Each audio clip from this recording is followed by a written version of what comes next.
I'm good, yeah.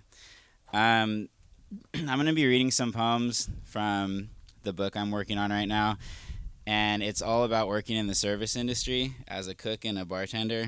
I'm on like year 19 right now, and it's just like a way for me to process all of it and, like commit some alchemy with it and try to turn it into something creative as I go through it to pay rent. So, yeah.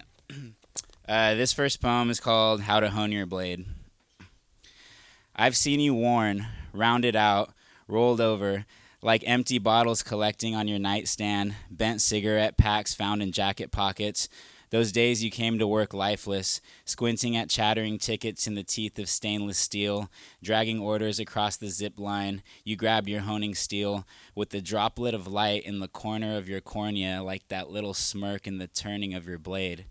You would survive tonight by realigning your curling edges, by straightening your beveled neck, by propping up a perfect metal mohawk on days you felt trapped in the food you cut your teeth on. An obtuse tool is arrogance, an acute instrument is discipline, and you fed into the will of your wrist. I should have scraped my fangs along diamond. I should have drugged my lips across wet stone before I told you a dull blade is more dangerous than a sharp one. All right.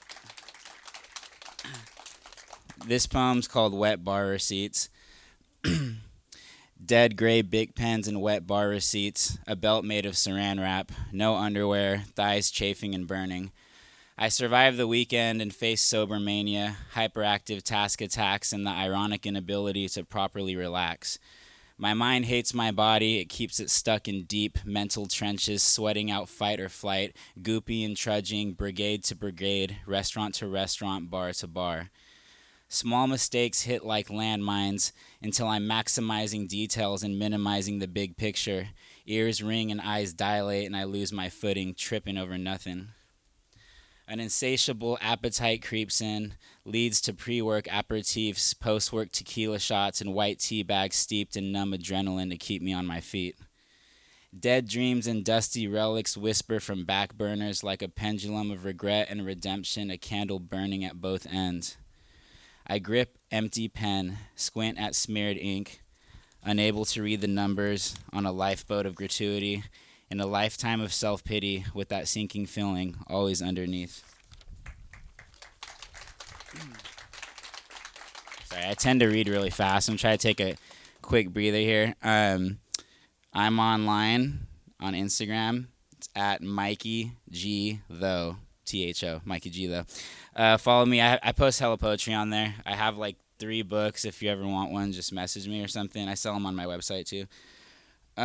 This next poem is called Infusion, and like a lot of these are like metaphors for stuff you do in kitchens, honing your blade, infusing flavors. So yeah, look out for stuff like that if you like to cook. This one's called Infusion.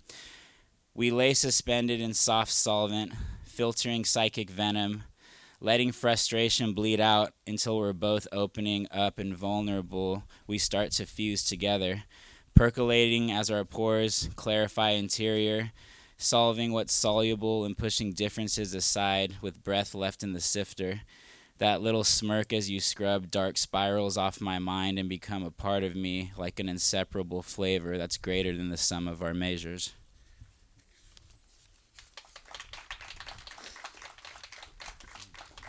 Okay. This poem's called What You Mean to Me. For you, I would bake bread from the finest flour grown in the richest soil at the base of the oldest volcano. For you, I would massage a cow every day, feed it only premium grass tended on a luxurious loam laid on the laziest back. For you, I would prepare an eternal broth, and I wouldn't take it off the flame my entire life. I'd let it roll and enrich until my last breath, which I'd used to say, hey, I made you some fucking soup. Okay. This poem's called Burnt to a Crisp, and it's about burning out. Worked too many days in a row, caught a cold and let it go. Called in sick, burrowed in, sees strolling around with that stupid, arrogant grin. That invincible lie you tell yourself in the light when your paycheck just dropped and the first shot hits your lips and the weekend is still your friend. When the first bump numbs synapses and the dopamine rush drowns your judgments, and fist bumps and salutes from the night before morning, the night before the birds, before time slips through your sweaty palms, and you're not smirking anymore down there in the dark, below the blackout curtains where no light can reach, are you? So you sprawl out and crawl through all the scattered pieces, head hammering and throat raw, nose broken, like a ghost between sun rays, shaking and sweating through your sheets, cold serotonin and dopamine so low all you can do is curl with the tiny glow of your cell phone like a little hole, a glimmer of hope, doom dashing fast food, and you've never felt more alone. I want to tell you, you're not alone. We meet all the time. We've eaten the same paycheck. We've had the same drug dealer's number, even when we deleted it. The number's just rearranged, and we have the same charged flesh that brings out such complex flavors. Some will even say it's where the real zest lies, in our suffering, in that place at the edge, in view of our demise, when you're burnt to a crisp, curtains hanging off your eyes.